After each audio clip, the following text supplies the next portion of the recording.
Teleamazonas presenta 24 horas con Milton Pérez. Empezamos. El presidente de la Asamblea, Henry Kronfle, le extendió al gobierno un nuevo llamado al diálogo. Lo hizo desde una sesión en Guayaquil, donde el presidente Noboa también cumplió actividades en la víspera de las fiestas de fundación de la ciudad.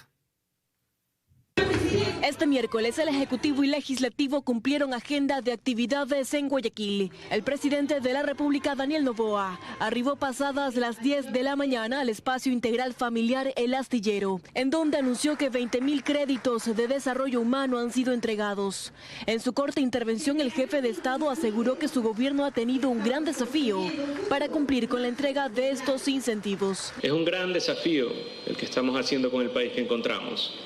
Completamente endeudado, invadido por el narcotráfico y la delincuencia. Mientras tanto, en el norte y casi a la misma hora, la Asamblea Nacional realizó una sesión solemne por los 489 años de fundación de Guayaquil. Y a esta sesión solemne también arribó el alcalde de la ciudad de Guayaquil, Aquiles Álvarez, junto a la primera vicepresidenta del Legislativo, Viviana Veloz. Posteriormente llegaron los legisladores del oficialismo y demás bancadas. Durante su intervención, el presidente de la Asamblea, Henry Kronfle, hizo un llamado al diálogo entre el Ejecutivo y Legislativo e insistió en la necesidad de tener campañas limpias y sin ataques personales previo a los comicios del 2025. Proponemos en esta nueva contienda electoral que se avecina la suscripción de un acuerdo entre todos los actores políticos que tenga como un marco común la ética, la transparencia y la compostura necesaria ante el país,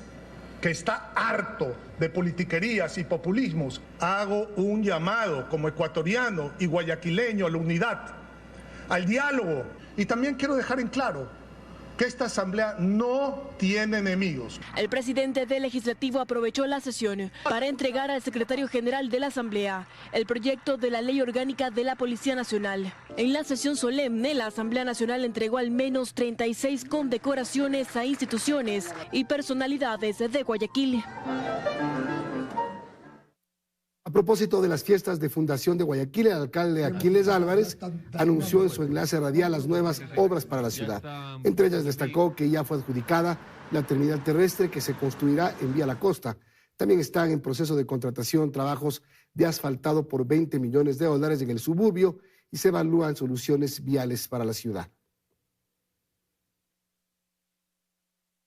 Hoy inauguramos dos de los 3 pasos peatonales en la Narcisa de Jesús, que van a beneficiar a más de 30.000 personas. Vamos a inaugurar agua potable también para más de 25.000 personas en el noroeste de Guayaquil. Seguimos con la planificación, vamos a recorrer también el puente de la Avenida de las Américas, que está muy avanzado. El juicio político a la canciller Gabriela Sommerfeld fracciona más las relaciones entre la Revolución Ciudadana y el oficialismo. Según ADN, el correísmo busca a través de este proceso demostrar la inocencia de Glass ante la Corte Internacional. Tras la aprobación del cronograma para la presentación de pruebas en el juicio político en contra de la canciller Gabriela Sommerfeld, el oficialismo observa con pausas la manera en la que se ha avanzado en este proceso. En este sentido, Valentina Centeno afirma que se han omitido ciertos pasos, por lo que califica lo actuado de inaceptable e incoherente. Quitando las firmas de los juicios políticos de los exministros del presidente Lasso de forma ilegal, pues aceptaron los retiros de firmas, pero no el ingreso de nuevas firmas. Lo que para Yadira Urresta de Revolución Ciudadana no dependió de un nuevo pedido, sino de un cambio de postura de ciertos legisladores que priorizaron, afirma, el juicio de Sommerfeld. Todos los asambleístas tenemos el derecho a firmar y a retirar las firmas debido a los diversos análisis coyunturales. En todo caso, Urresta le pide a los bloques no adelantar criterios antes de su comparecencia, en la cual presentará 22 pruebas, mientras que el oficialismo afirma que buscan victimizar a Glass. Y para llevar esto como un argumento ante la Corte Interamericana de Derechos Humanos. Es inaudito el adelantar un criterio sin saber cuál es la descarga de las pruebas. No obstante, en el Pleno Legislativo ya hay algunas bancadas con posturas claras de no votar a favor de la censura de Sommerfeld. Una de ellas es Construye. Así lo afirma Jorge Peñafiel, quien prefiere hablar de las consecuencias de este conflicto diplomático. El esfuerzo que puede hacer el gobierno nacional en este momento es en relación a retomar las relaciones con México, poder volver a establecer embajadas, porque repito, los perjudicados es la gente. Según el cronograma aprobado, se prevé que la primera semana de agosto el Pleno de la Asamblea pueda conocer el informe de la Comisión de Fiscalización, recomendando o no el juicio político a la ministra de Relaciones Exteriores, Gabriela Sommerfeld. Contundente. Tema judicial, la operadora política de Leandro Norero, Mayra Salazar, recibió una condena de 15 meses de prisión como autora del delito de delincuencia organizada en el caso Metástasis. La misma sentencia la recibió el abogado Alex Palacios. Cerrando las vías aledañas a la Corte Nacional e ingresando un vehículo militar por el parqueadero de la Corte, fue como este miércoles se llevó a cabo el operativo de seguridad para que la comunicadora y operadora política del narcotraficante Leandro Norero, Mayra Salazar, acudiera a su audiencia de procedimiento abreviado. Ya al interior de la sala se impidió que la prensa realizara tomas de la procesada, tomando en cuenta que es testigo protegido. A pesar de la amplia información que existe respecto a esta causa, la audiencia se desarrolló con rapidez. Le tomó cerca de 1 hora y media a la fiscal general Diana Salazar exponer la teoría fáctica y los elementos de convicción en su contra. Media hora más para que el juez Manuel Cabrera llegara a una decisión: condenar a Mayra Salazar a 15 meses de prisión como autora del delito de delincuencia organizada, tomando en cuenta su cooperación eficaz. La 9ª condena en el caso Metástasis. Durante la diligencia se expuso que Mayra Salazar operó desde la Corte Provincial del Guayas de mayo a octubre de 2022. Era la encargada de armar las escenas idóneas para la impunidad de Leandro Norero, pues era quien identificaba y contactaba a los jueces que tenían conocimiento de sus causas y estaban dispuestos a recibir sobornos. Estamos contentos con la resolución, estamos analizando el traslado. Mayra no está segura en la cárcel de Tacunga, no está segura, pero ante un juez penitenciario vamos a solicitar el traslado. Quien también se acogió a este procedimiento abreviado bajo la figura de cooperación eficaz y obtuvo una pena similar fue el hombre de confianza del expresidente del Consejo de la Judicatura, Wilman Terán, Alex Palacios, quien aceptó haber sido el vínculo entre Leandro Norero y la Corte Nacional, pues era quien mantenía conversaciones con el subalterno de Norero, Eli Angulo, y el entonces juez Wilman Terán. Reconoció que para retrasar una resolución de un habeas corpus relacionado con la familia de Norero, él fue el encargado de entregar $10,000 a Terán en su oficina. El próximo martes se desarrollará el último juicio por procedimiento abreviado, con el que se dará sentencia al socio y amigo de Leandro Norero, Daniel Salcedo. Con ello, en el conocido caso Metástasis, 42 procesados restantes deberán enfrentar su audiencia evaluatoria y preparatoria de juicio en los próximos días. El Consejo de la Judicatura presentó hoy las preguntas para la fase de oposición del concurso de jueces nacionales. Un comité de 30 expertos se encargó de elaborarlas. En un evento en el que estuvo presente incluso un notario, fue como este miércoles el Consejo de la Judicatura hizo públicas las preguntas para la prueba teórica de la fase de oposición del concurso de jueces para la Corte Nacional. Este 24 de julio se marca un antes y un después en la historia de la justicia en nuestro país. Este compromiso con la ética profesional nos permite garantizar el proceso de selección de nuevos jueces y conjueces con la mayor integridad. Del total de 6,000 preguntas, 5,000 corresponden a las especialidades civil y mercantil, contencioso administrativo, contencioso tributario, familia, niñez y adolescencia y derecho penal. Cada postulante, según su materia, tendrá que estudiar 2,000 preguntas. El día sábado se les sortearán 100 preguntas, 60% de la materia de especialidad que corresponda, más 40 preguntas de carácter general.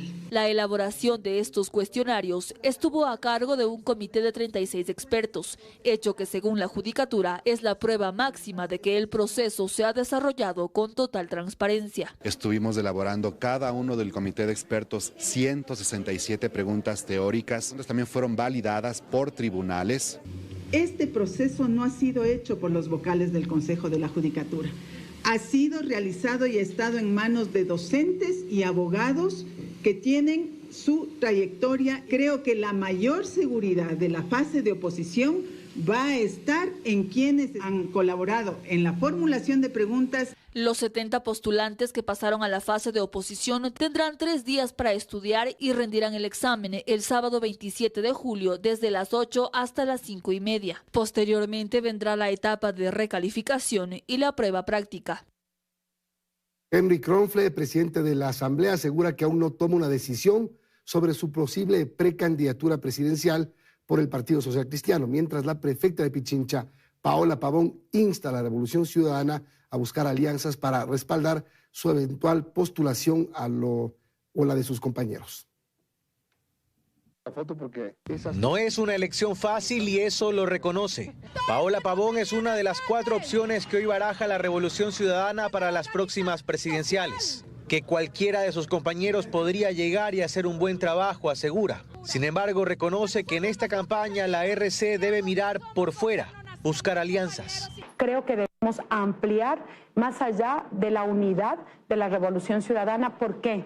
Porque ningún sector de la sociedad, ni político, ni social, ni empresarial, ni productivo, está de acuerdo con este país. Y es que dice que hay que aprender de lo ocurrido en los 2 últimos comicios, donde se han asegurado la segunda vuelta, pero ahí han perdido. Hablaría con ISA, así como estamos hablando con Centro Democrático, como estamos hablando con Reto. Sé que la unidad es posible y colocar los intereses de la gente. En el Partido Social Cristiano no hay decisiones todavía. El presidente de la Asamblea Nacional, Henry Kronfle, sabe que es uno de los opcionados. No, todavía no se ha tomado ninguna decisión. Yo en lo personal no he tomado una decisión de ser o no ser precandidato. La decisión de ser candidato la toma el partido, por supuesto, en unas primarias. Yo no he tomado esa decisión, yo soy un hombre de familia. Y hay otras cosas más allá de la familia que uno tiene que ver, cuál sería, por ejemplo, un plan de gobierno.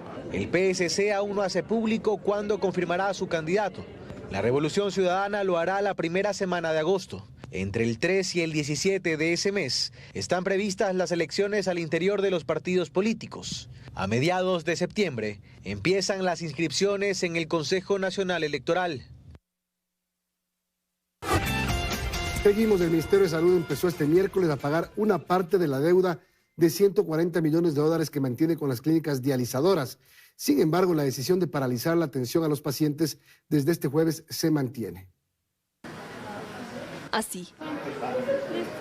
Entre lágrimas, doña Nancy, quien es paciente renal desde hace 10 años, suplica al Ministerio de Salud que cumpla con los pagos a las clínicas dializadoras, a las que se les debe 140 millones de dólares desde hace 14 meses. Ella está a cargo de su nieta, pues su hija emigró para brindarles un mejor futuro. Por eso mismo yo necesito vivir por mi nieta y que se acuerde el señor presidente.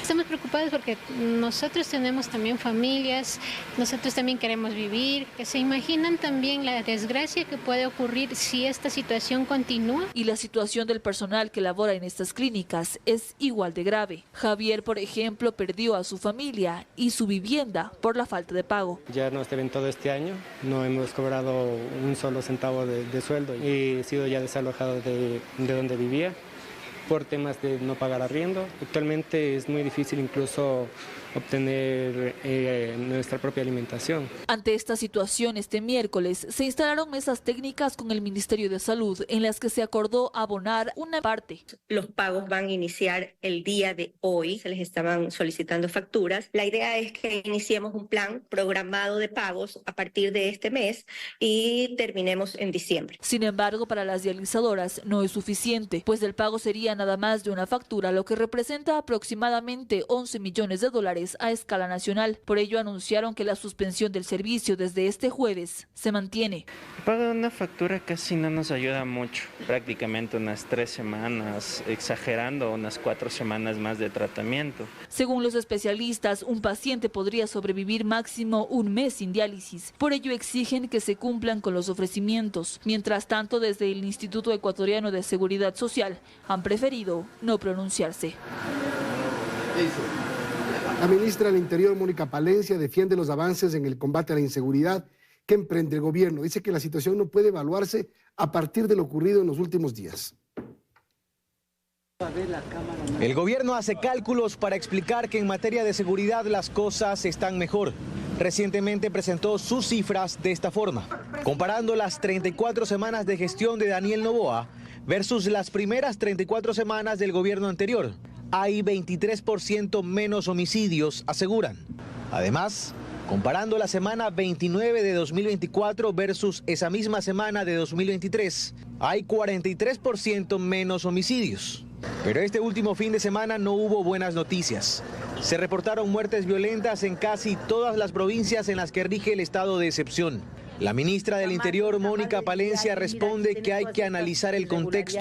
No se puede mirar el tema de seguridad por 1 o 2 casos que se tengan en un fin de semana o por más casos. Tenemos que tener una mirada de contexto, una mirada situacional. Nosotros hemos revisado semana a semana. Y defiende la reducción de homicidios también comparando el lapso entre enero y julio de 2023 frente a 2024.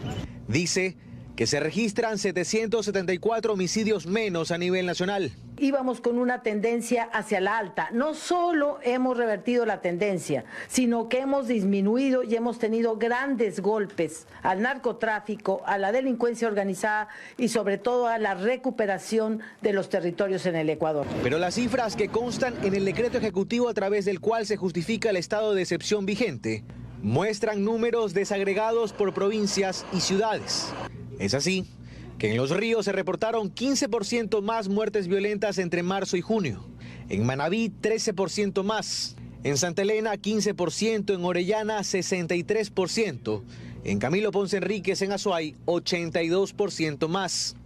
Son las cifras del gobierno versus las cifras del gobierno, sin tomar en cuenta las extorsiones y los secuestros que vienen en franco crecimiento desde hace 3 años, en lo que organizaciones como Inside Crime explican que es la muestra de la diversificación del delito por parte de bandas criminales, antes dedicadas exclusivamente a actividades relacionadas con el narcotráfico.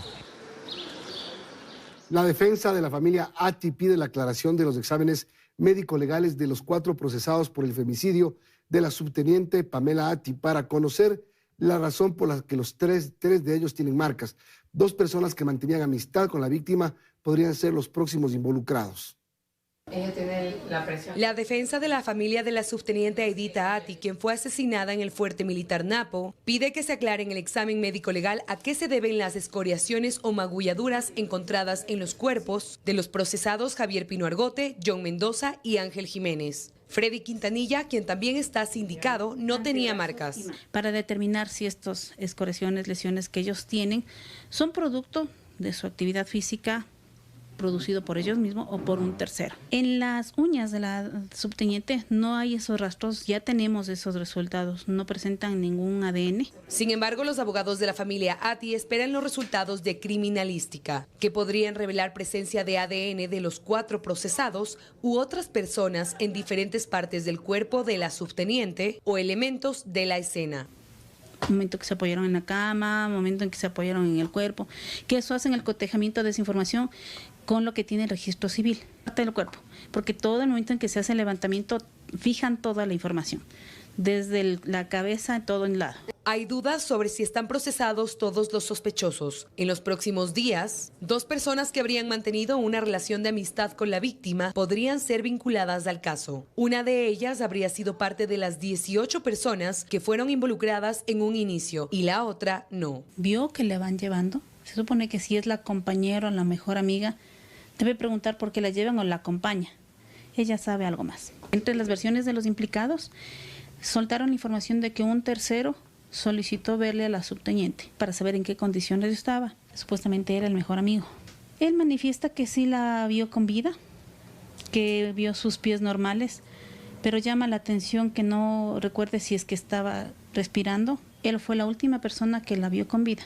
Por ello, la defensa de la víctima indica que es clave la explotación de celulares, la triangulación de llamadas y los resultados de ADN. En caso de comprobarse que los 4 indiciados no son los autores del femicidio y violación de la subteniente, podrían ser procesados por delito de omisión. En lo que va del año, la policía ha desarticulado 79 organizaciones delictivas dedicadas a la extorsión y el secuestro extorsivo. En Quito se reportaron 2 casos en menos de una semana. Nos interceptó una camioneta negra, nos atraparon, se nos metieron 4 personas. estaban armados, intentaron, forcejeamos un poco, nos botaron a la parte de atrás. Es el testimonio de un joven que fue víctima de secuestro junto a su amigo en el sector de la González Suárez en Quito, la noche del viernes 19 de julio. El hecho quedó registrado en este video. Relata que de estos dos autos se bajaron sujetos armados y se subieron al suyo. Los llevaron hasta el sector de Catequilla en el extremo norte de la ciudad, donde los abandonaron. Nos robaron los teléfonos, nos robaron los relojes, las billeteras y luego nos dejaron botados en Catequilla. Pese a ello, los secuestradores amedrentan a su familia para que no denuncien. Me dijeron que sí estaba interesado en recuperar el vehículo, pero que ellos no querían meterse en ningún tipo de problemas y que no pusiera la denuncia en la fiscalía. Una experiencia similar vivió Sebastián. Fue secuestrado cuando acudió a retirar un producto que compró en línea. Los secuestradores lo llevaron de Conocoto hasta una vivienda en Pizulí, en el norte de Quito. El señor fue bien claro a lo que le llamó a mi esposo por teléfono, que le demos dinero a cambio y si no tenían un jefe desde adentro, desde la cárcel, que nos iba a mandar a hacer muchas cosas malas a nosotros. Donde le exigían cierta cantidad de dinero. Oscilaba entre 1.000, 2.000, 4.000, 5.000. Permaneció maniatado por 24 horas y fue golpeado por los sujetos. Los padres denunciaron el hecho a la policía. Se desplegaron inmediatamente las unidades y lograron liberar al joven. En la casa detuvieron a 2 secuestradores. Mi hijo, un milagro completo que le encontramos. La cara toda desfigurada, toda hinchada. Estos 2 casos se suman a las estadísticas, pues según el Instituto de Estudios y Capacitación en Seguridad Integral, que recoge datos de la Fiscalía y la Policía, se han denunciado más de 9.800 casos de extorsiones hasta el 15 de junio de 2024. Y también, según la misma policía, entre enero y julio de 2024 han logrado desarticular a 79 bandas dedicadas al secuestro extorsivo. En esos operativos, 319 personas han sido detenidas a escala nacional.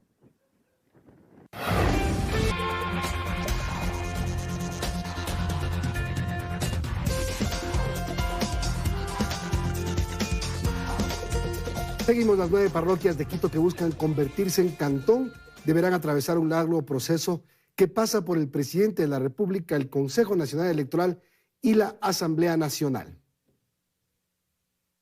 La intención de Tumbaco, Cumbayá, Pifo, Puembo, Nayón, Yaruquita, Babela, El Quincha y Checa de convertirse en un nuevo cantón denominado Valle del Ilaló tomará tiempo y deberá pasar por las manos de varias autoridades. Algunos de los requisitos que exige el Código Orgánico de Organización Territorial COTAD, como el número de habitantes y el tiempo de antigüedad de las parroquias, están cumplidos. Sin embargo, la obtención de informes favorables por parte del gobierno provincial y Semplades es lo que los mantiene detenidos. Yo creo que es un poquito más político, no tan técnico. El del Semplades sí que es un informe técnico. En caso de que logren completar los requisitos, debe ser el presidente de la República quien presente la iniciativa. Tiene la facultad privativa el presidente de la República de presentar proyectos que modifiquen la división político-administrativa dentro del territorio nacional.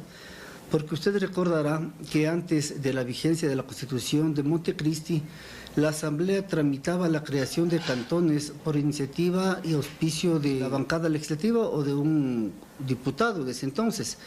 Y así se fueron creando sobre todo los cantones en la Amazonía. Y en un plazo de 45 días, el Consejo Nacional Electoral debe convocar a una consulta popular. Si obtienen el apoyo de los consultados, el presidente debe enviar a la Asamblea Nacional un proyecto de ley para que el cantón sea creado. Lo que dice la lógica es que si hay una consulta popular, la Asamblea casi es un mero sustanciador y tramitador de la voluntad popular. Expertos advierten que no solo el proceso es largo y complejo, sino que más aún lo es la puesta en marcha de un nuevo cantón. Solo a modo de ejemplo, si es que los municipios tienen competencias en materia de servicios básicos, transporte, agua potable, alcantarillado, recolección de residuos, ¿cuánto tiempo le va a tomar al nuevo cantón crear la institucionalidad? No va a ser un proceso sencillo, es un proceso que puede inclusive hacerse en años. Por lo que varias voces coinciden en que esta idea debe ser analizada a profundidad.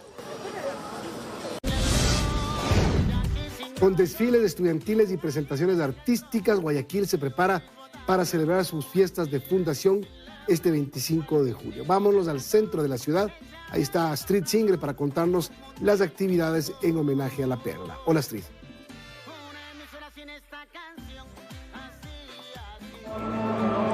¿Qué tal, Milton? Amigos televidentes, muy buenas noches. Así es, Guayaquil no ha parado esto previo a sus fiestas de fundación. A esta hora de la noche, aquí en la Catedral de la ciudad, se han congregado cerca de 1000 personas para celebrar un acto litúrgico, el Te Deum, que en español significa a ti Dios.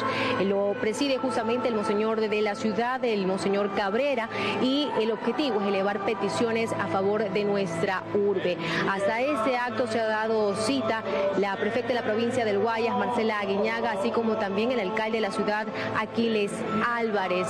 En este acto litúrgico, parte de los puntos también en los cuales se lleva es la presentación de la Orquesta Filarmónica de nuestra ciudad. Esto forma parte de una serie de actividades que se han realizado durante todo el día, como desfiles y también actos culturales. Pero es María Mercedes Pesantes quien nos da los detalles en el siguiente reportaje. Veamos. Este miércoles estuvo lleno de actividades para celebrar a Guayaquil en sus fiestas.